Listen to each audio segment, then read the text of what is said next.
Dober dan. Na N1 nadaljujemo soočenje pred nedeljskimi referendumi o 3 zakonih. Danes je na vrsti najzahtevnejši med njimi zakon o dolgotrajni oskrbi oziroma novela, ki zakon prejšnje vlade v pomembnem delu zamika za 1 leto. SDS, zdaj v opoziciji, temu nasprotuje in je tudi za ta referendum zbrala več kot 52.000 podpisov. Danes jo zastopa poslanec Zvonko Černač. Pozdravljeni. En lep pozdrav. Vladno koalicijsko stran pa zastopa Luka Mesec, koordinator Levice in tudi minister za delo, družino, socialne zadeve in enake možnosti. Lepo pozdravljeni. Pozdravljeni.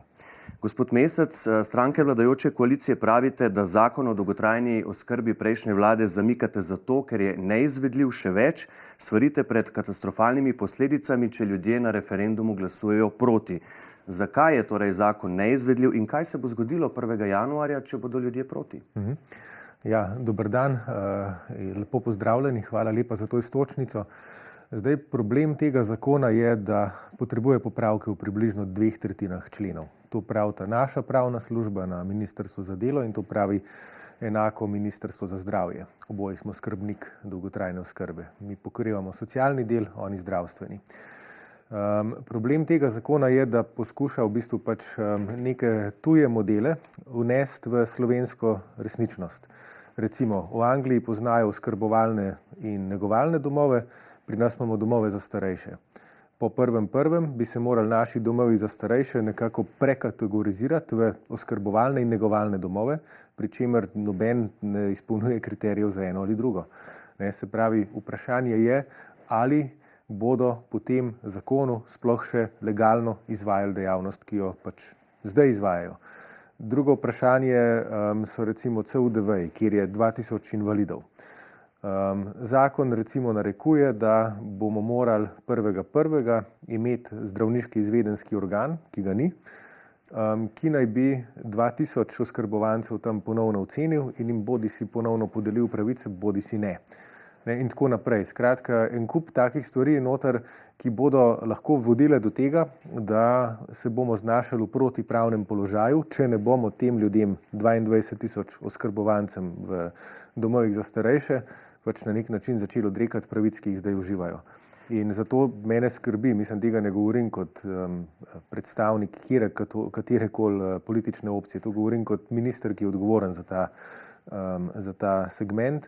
Vsak minister bi bil na mojem mestu enako zaskrbljen. In zato pozivam ljudi, da glasujejo za na referendumu, da dobimo 1 leto časa, da stvari uredimo na boljše in ne na slabše. Gospod Černač, v SDS govorite o tem, da želi vlada dolgotrajno oskrbo ukiniti, ljudem pa odvzeti pravice, da morajo zato ljudje glasovati proti v nedeljo. Kako odgovarjate gospodu Mesecu, ki pravi, da je zakon nedodelan, da rešitve niso izvedljive, da bi se lahko celo izvajalci znašli v protipravnem položaju? Ja, gledajte, zakon, ki je bil sprejet v času prejšnje vlade, decembra lani in začel veljati januarja letos, je uzakonil pravice ljudem, pravice do dolgotrajne oskrbe. O čem govorimo? Govorimo predvsem o višjem nivoju socialnih in materialnih pravic vseh, ki potrebujejo pomoč drugega za upravo vsakodnevnih opravil pri preoblačenju, prehrani in tako naprej. Skratka, gre predvsem za starejše in za invalide. Zakon je določil relativno dolgo prehodno obdobje, leto dni, in v tem letu dni bi bilo potrebno opraviti vsa ta administrativno-tehnična opravila, o katerih je govoril Luka Mesec. Torej gre za neke administrativno-tehnične postopke, kjer zakon tudi jasno določa, kako se te prevedbe upravijo. To ni nobeno vsebinsko vprašanje, v vsakem primeru bo to potrebno narediti. Zdaj, kolega oziroma minister Mesec pravi, 1 leto je premalo časa, da bi to naredili, verjetno bi bilo tudi 2 leti premalo časa.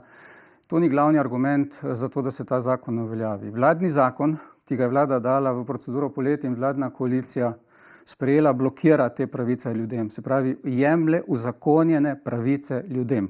To je bistvo te zgodbe in jaz verjamem, da ljudje razumejo, da bodo proti temu, da se jim pravice, ki so bile uzakonjene po dolgih letih prizadevanj, vzamejo.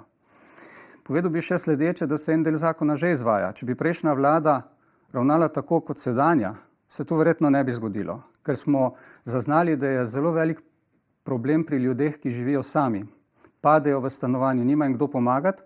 Smo en del tega zakona, to je 5. alineja 14. člena, e-oskrba, uvedli že z aprilom letošnjega leta. Torej 5000 ljudi, 5000 upravičencev je trenutno že deležnih do 24-urne asistence, ki sproži klic na klicni center, če nek človek pade ali pa če je dlje časa neodziven in temu človeku pomaga. Sredstva za to smo zagotovili takrat iz dodatnih sredstev Evropske unije React-EU, ki bodo seveda zapadli 30. septembra in kar smo računali, da se bodo v nadaljevanju zagotovila iz proračunskih sredstev iz javne blagajne v skladu s tem zakonom, ki stopa v veljavo 1. januarja. Tako da to, kar je bilo rečeno, so prazni argumenti, ni nobenih vsebinskih zadržkov. Moram povedati, da tisto, kar je mene najbolj zbodlo, je bilo pa laž in manipulacija o tem, da zakona, ki je bil sprejet pred letom dni, ni mogoče uveljaviti zaradi tega, ker predvideva dvoletno zavarovanje za dolgotrajno oskrbo. To ne drži. Zakon zelo jasno in nedvoumno v 138. členu določa, da vsi, ki smo obvezno zdravstveno zavarovani, se šteje, da smo zavarovani za dolgotrajno oskrbo. In vse pravice ljudem gredo, seveda do pridobitve pravic po novem zakonu, potem, ki je bil sprejet lani, ohranijo obstoječe pravice. Nihče ne bo za nič prikrajšan. Tako da je ta vladni zakon, ki blokira dobre rešitve, je pač potrebno zavrniti, da ljudje pridejo do pravic, ki so jim bile uzakonjene po dolgih letih. Kako odgovarjate na ta argument, gospod Mesec, ne, če 1 leto ni dovolj, tudi 2 leti ne bi bili dovolj in predvsem to slednje, ne, ko se gospod Černač sklicuje na 51. in 138. člen zakona, torej že, da smo že v bistvu vsi vključeni v obvezno zavarovanje za dolgotrajno oskrbo, čeprav to ne obstaja, ker smo pač vključeni v obvezno zdravstveno zavarovanje in da ta pogoj 24 mesecev v 36 mesecih pač nima v bistvu nekega pomena v tem smislu. Ja, zdaj tako bom začel. Pot v pekel je dostikrat tlakovana z najboljšimi nameni. Jaz ne rečem, da ta zakon nima dobrih namenov, ampak problem je, da so ti nameni neizvedljivi in da bodo posledice ravno obratne od namenov. Namesto, da bi ljudje dobili pravice, bodo izgubljali še tiste pravice, ki jih zdaj imajo. Katere? Pravico do dolgotrajne oskrbe. Ker se njihov dom ne bo več kvalificiral kot dom za starejše, ampak bo moral biti prekvalificiran v eno od kategorij. Ker pač ta dom ne bo več izpolnjeval pogojev, mu bo moral Zavod za zdravstveno zavarovanje izdati prepovedno odločbo ali pa prepovedno odločbo stanovalcem, ki ne bodo imeli pravic zagotovljenih v domu, ki jih predvideva ta zakon. Se pravi, mi smo pred tem, da po 1.1. ljudje začnejo zaradi neživljenjske zakonske rešitve izgubljati pravice. To je prvi problem. Drugi problem je, jaz se nisem tega odločil pač zato, ker meni bi bilo super, če bi ta zakon stal in bi ga lahko kot minister samo izvedel. Ampak ko smo prevzeli mandat, smo se sestali najprej z skupnostjo socialnih zavodov, to so vsi domovi za starejše, potem smo se sestali z Zavodom za zdravstveno zavarovanje, ki ne bi financiral in organiziral sistem po zakonu, ki ga je prejšnja vlada pripravila. In vsi so nas prosili, da naj prosim zamaknemo uveljavitev tega zakona, ker do 1.1.2023 tega zakona ni mogoče spraviti v življenje in bo vodil v kolaps sistema. Zato smo zamikali ta zakon, ne zato, ker bi politično nasprotovali temu, kar noter piše. Tako da premikamo uveljavitev in zato vas prosim, da glasujete za, izključno zaradi tega, da lahko pravice, za katere vsi želimo, da jih ljudje uživajo, spravimo tudi v življenje, zaradi ničesar drugega. Niste mi sicer odgovorili na vprašanje glede zavarovanja, gospod Černač, ampak tu je vendarle... Zavarovanje, prosim. Zdaj, leto 2023 bo leto reform. In mi planiramo skupaj delati več stvari. Davčno reformo, zdravstveno reformo, dolgotrajno oskrbo skupaj z osebno asistenco. In vprašanje prispevka za dolgotrajno oskrbo v tem zakonu ni rešeno. Ni odgovorjeno, kako naj bi se dolgotrajna oskrba financirala. To je poseben zakon do 2025, ne? Seveda, ja, ampak na poseben zakon lahko tudi jaz napovem kar tako, ne. Mi se moramo z Ministrstvom za finance in Ministrstvom za zdravje zmeniti, kdo v kakšnem obsegu in iz katerega naslova bo plačeval prispevke za dolgotrajno oskrbo da zberemo denar, da ne bo več ta financirana iz žepa, izključno pač oskrbovancev in njihovih družin. Gospod Černač, kako vi odgovarjate gospodu Mescu? Pravi, da je bil na sestanku s socialnimi domovi, s socialnimi zavodi in seveda ti zakonu vaše vlade nasprotujejo, pa ne samo ti, tudi Amnesty International, Društvo Srebrna nit, Sindikat zdravstva in socialnega varstva, Skupnost organizacij za usposabljanje, Skupnost varstveno-delovnih centrov, Socialna zbornica, Zbornica zdravstvene in babiške nege, Združenje za državljanski nadzor zdravstvenega varstva Za nas in Zveza društev upokojencev Slovenije ZDUS. Ti volivce pozivajo, da glasujejo za to novelo, ker da prinaša dodaten čas za sprejem nujnih sprememb in popravkov tako zakona kot tudi povezanih pravilnikov. Vas argumenti organizacij, ki se prav s tem namensko ukvarjajo z dolgotrajno oskrbo, ne prepričajo? Ta slednja Zveza društev upokojencev je bila organizacija, s katero smo sodelovali, ko smo e-oskrbo spomladi uvedli. Torej, ta organizacija, ki je zdaj pod nekim političnim diktatom nove oblasti, pač se postavlja proti temu, da ljudje dobijo več pravic, kar je zaskrbljujoče, če predstavnikov tistih, katerim te pravice po zakonu, ki je bil sprejet pred letom dni, gredo, se postavijo proti, potem je nekaj narobe, veste, v sistemu in govorijo o tem, da imamo vsaj kar se Zavoda za zdravstveno zavarovanje tiče in še nekaterih institucij izjemno zbirokratiziran sistem, ki bi ga bilo potrebno reformirati, ker ne deluje v prid ljudem. Zdaj, to, kar je zdaj povedal gospod Mesec, če ste ga pozorno poslušali, ste lahko sami slišali, da ni nobenih argumentov. Oni so iskali rešitve poleti, kako nekaj, kar je bilo sprejeto pred pol leta, ne bi uveljavili. Kar razumem, ker so bili proti takrat. Tako Levica kot Socialni demokrati, kot obe ostali stranki, ki sta zdaj utopljeni v svobodo, so bili proti temu dobremu zakonu, ki daje ljudem pravice, ki na sistemski način ureja to področje. Glede teh 2 let, te 2 leti bodo od takrat, ko se bo obvezno zavarovanje za dolgotrajno oskrbo uvedlo, kar je rok 30. junij 2025, to piše v zakonu. Piše v zakonu, da se bo uvedlo z zakonom o tem, kako in na kakšen način. Zato je odgovoren, da tak zakon pripravi minister, to ste trenutno vi oziroma minister pristojen za zdravje, ne opozicija. Če bi mi nadaljevali delo, bodite prepričani, da se danes ne bi pogovarjali o tem, ali blokirati rešitve, ki so bile pred letom dni sprejete, ker bi jih s 1. januarjem uveljavili. Nobenega referenduma ne bilo potrebnega, če bi naša vlada nadaljevala delo. Bi pa prosil gospoda Mesca, ne prebere 138. člen na glas, prosim. Preberite, prosim, 138. Zakaj ga nočete prebrati? Preberite vi. Da se boste slišal, kako lažete. Znam ta zakon. No, potem ga bom pa jaz prebral. 138. člen zakona pravi: vključitev v obvezno zavarovanje za dolgotrajno oskrbo po uradni dolžnosti.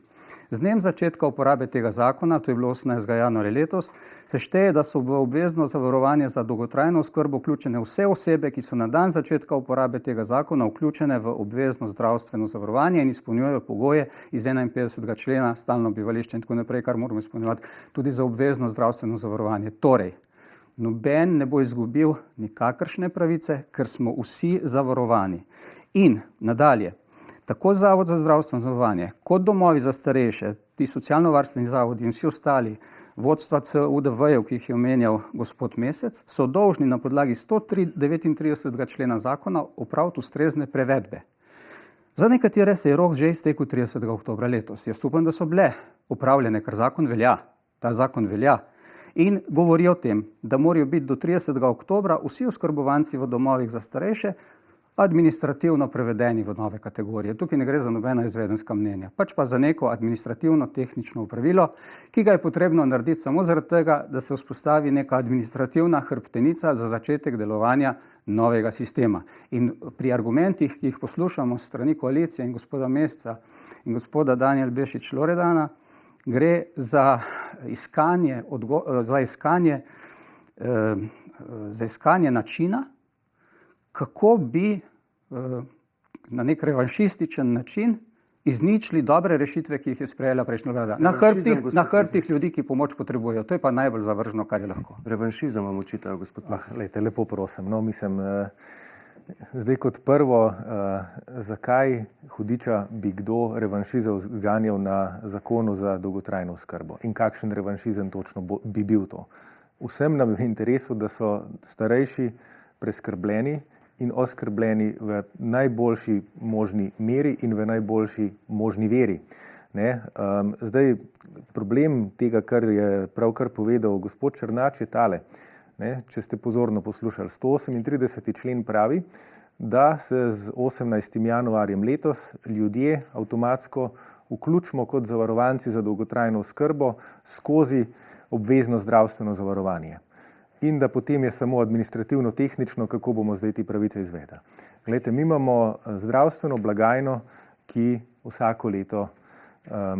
vsako leto zmanjkuje denarja, kjer imamo ogromne čakalne vrste, deloma zaradi organizacije, ampak tudi zaradi pomankanja denarja, in kjer vsak mesec dobimo 400 tisoč novih napotnic, ki ljudi postavljajo v čakalne vrste. Zdaj, če bi sledili temu, kar je gospod Černač povedal, bi rekel, ok, bomo dolgotrajno oskrbo sfinancirali tako, da recimo 20% iz vreče, ki se zdaj zbira v zdravstveni zavarovalnici za zdravstvene storitve, premaknemo v dolgotrajno oskrbo. Ne, to bi morali narediti, če bi hoteli začeti vsaj približno izvajati pravice, ki so prenos avtomatičen.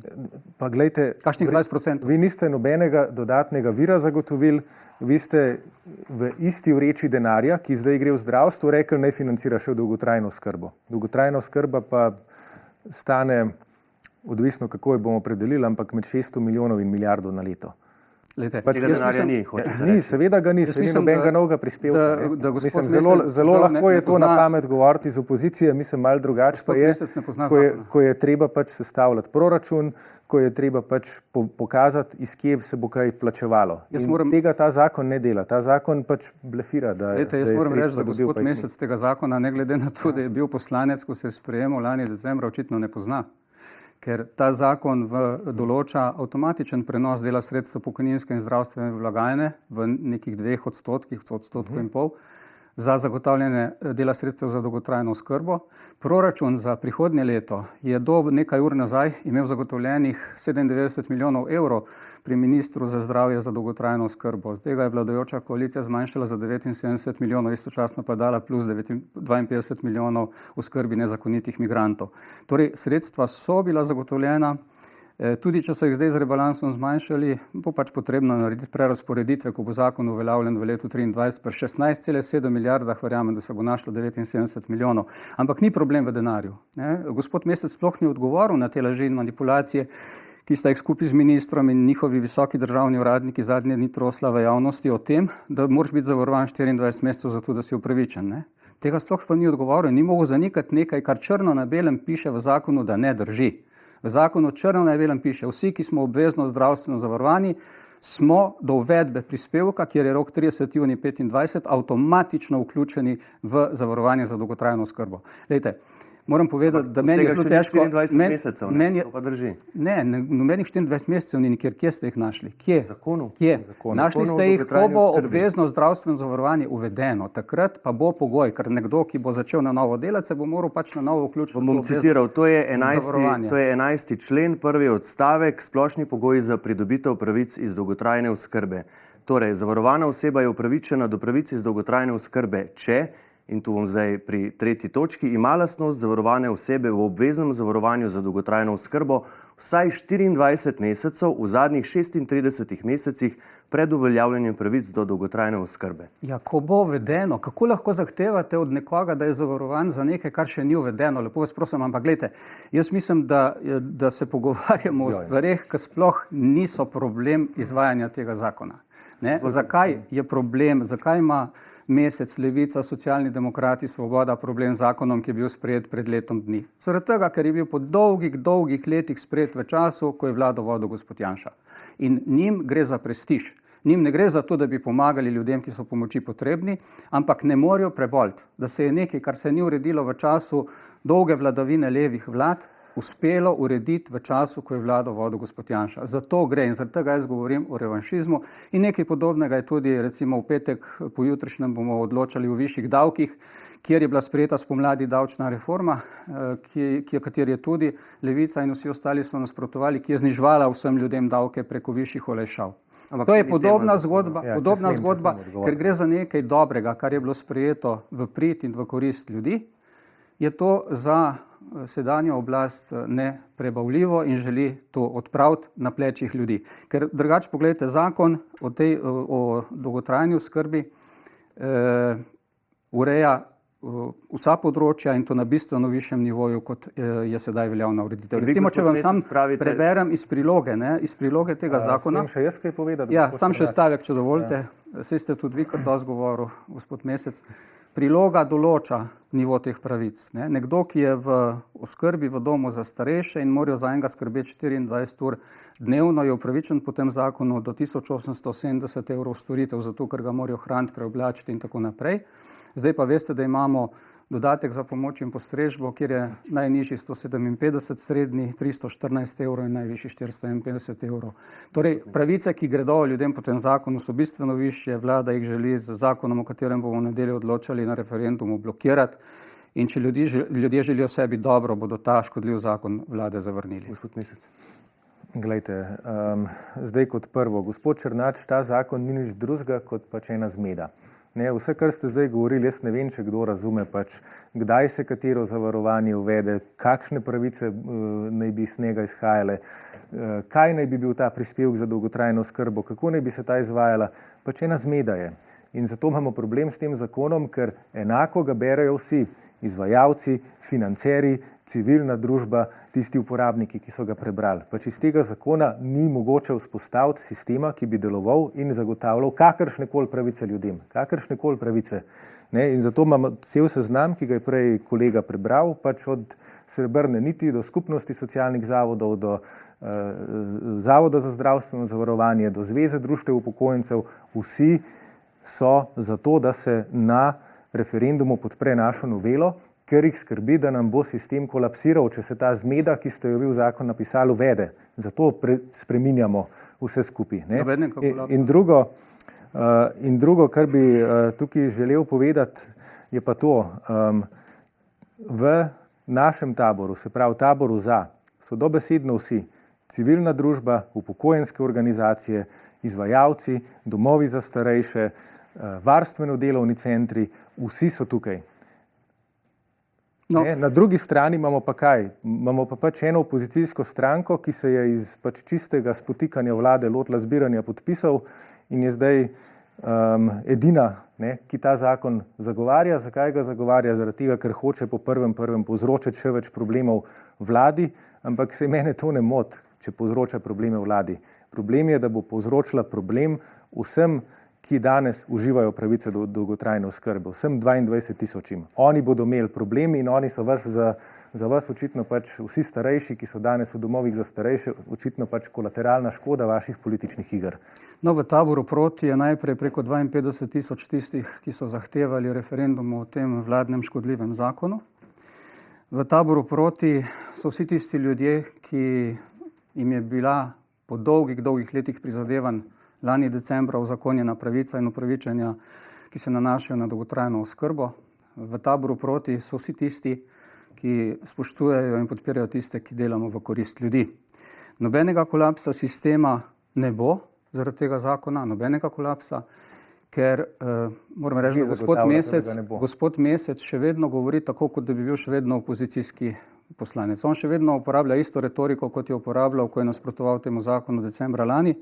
Ne zaveda se, da je pol leta minister in da je ta zadnjega pol leta on odgovoren za implementacijo tega zakona. Ne glede na to, da je bila vložena zahteva za referendum, ki blokira ta zakon, bi moral v tem času poskrbeti, da bi se vse tisto, za kar so roki že potekli, tudi izvršilo. Jaz srčno upam, da ste poskrbeli, ker v nasprotnem primeru seveda nosite vi največjo odgovornost, posledično pa tudi vse institucije, ki jih ti roki zadevajo. Zdaj še glede kolapsa sistema. Gospod Mesec zelo vehementno meče te številke o nekaj stotinah milijonov, tukaj je bilo zdaj govora, mislim, da o 700 milijonih.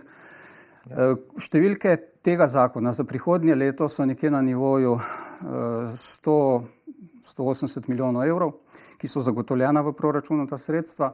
Številke v končnem letu uveljavitve pa nekje med 300 in 400 milijonov evrov, kar je znesek, ki si ga ta država lahko privošči oziroma si ga mora privoščiti za to, da poskrbi za starejše in tiste, ki potrebujejo pomoč tretjih.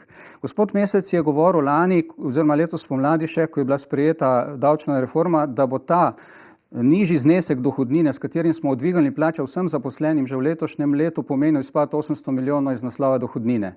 A veste, koliko bo več dohodnine letos?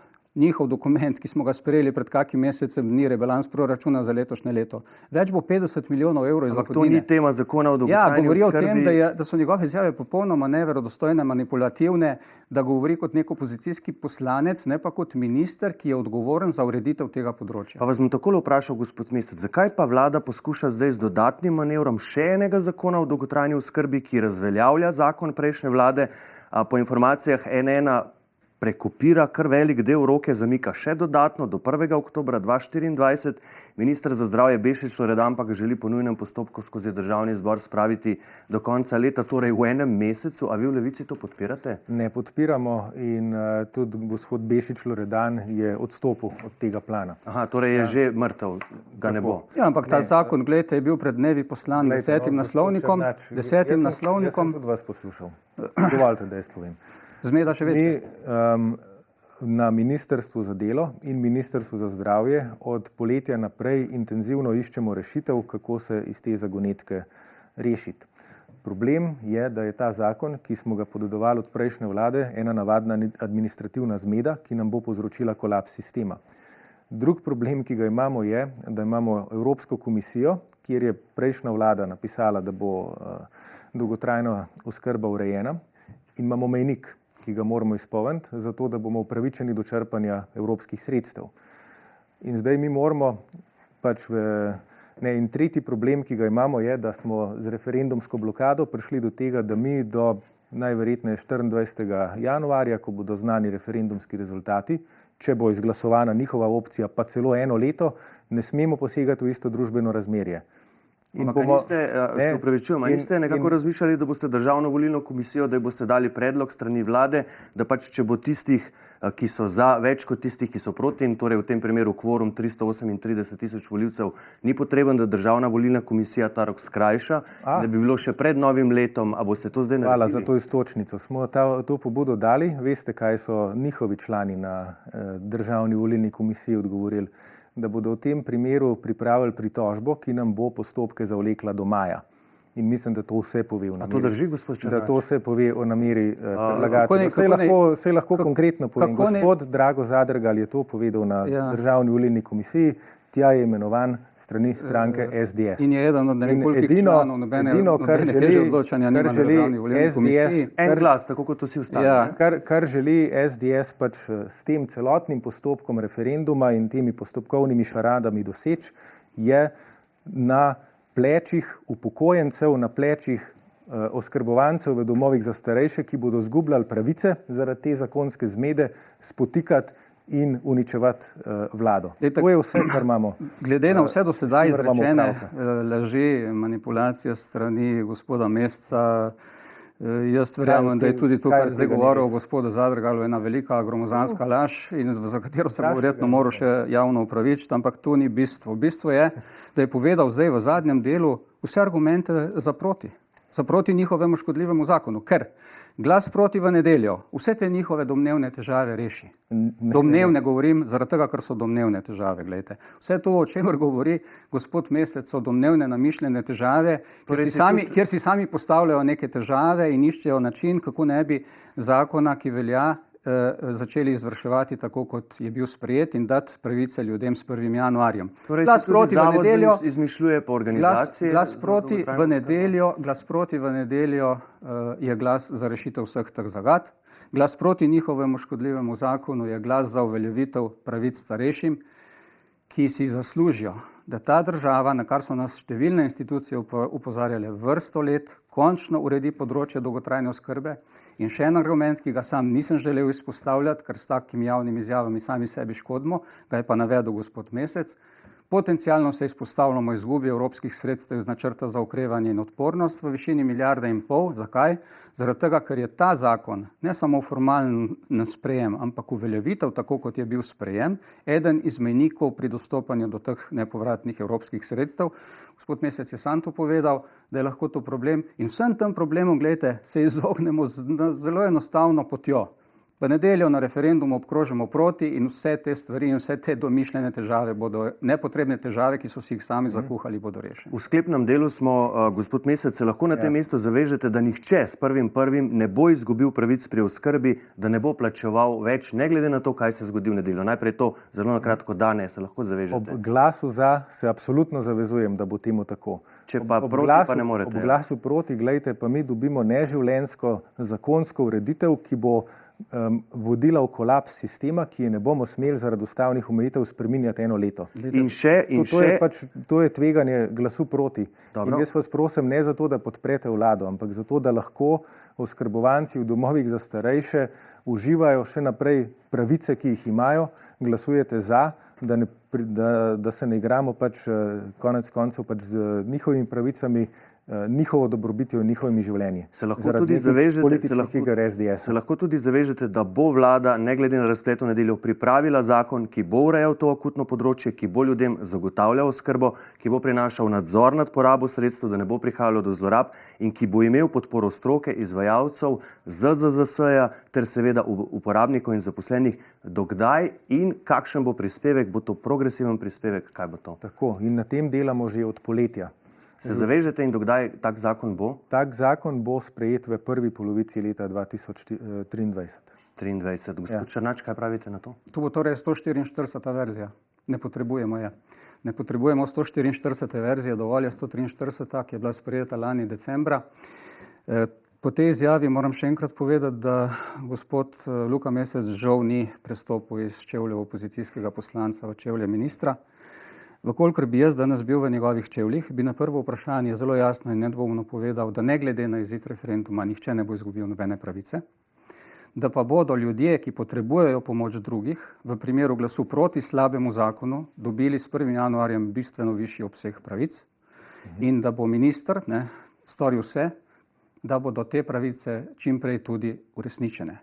Če zaradi tega spanja polletnega se bo zgodil kakšen zamik, pa bo nekdo dobil pravico namesto 1. januarja, 1. marca, nič hudega, dobil jo bo na bistveno višji osnovi, ker bo do 1. marca užival obstoječe pravice. Skratka, nihče ne bo ostal brez obstoječih pravic in do pridobitve pravic po zakonu, ki je bil sprejet pred letom dni in ki ga želi vlada zdaj s tem zakonom, ki ga imamo na referendumu, blokirati, bo te pravice uveljavljal. Kaj odgovarjate na ta izziv, gospod Mesec? Jaz sem to odgovarjam, da me veseli, da je gospod Černač v opoziciji, ker če bi imeli oblast, ki bi se toliko neodgovorno obnašala, bi me resno skrbeli. Ne samo kaj bo z dolgotrajno oskrbo, ampak kaj bo. Če bi mi nadaljevali delo, sem prej povedal, se o tem sploh ne bi pogovarjali. Zdaj bi vse te opravila administrativno-tehnično bila narejena in zakon, ki je bil sprejet lani decembra, bi s 1. januarjem izvrševali. Nobeden od starostnikov in tistih, ki potrebujejo pomoč, se ne bi tresel, kaj se bo zgodilo. Torej, mi bi delo nadaljevali in zakon uveljavili. Vi ste ga pa z vašim blokirali.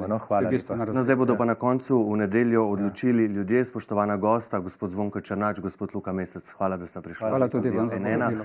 Hvala pa tudi vam za vašo pozornost. V petek seveda sledi še soočenje o zadnjem zakonu, o zakonu o RTV Slovenija, zato bodite z nami. Za danes pa hvala lepa in nasvidenje.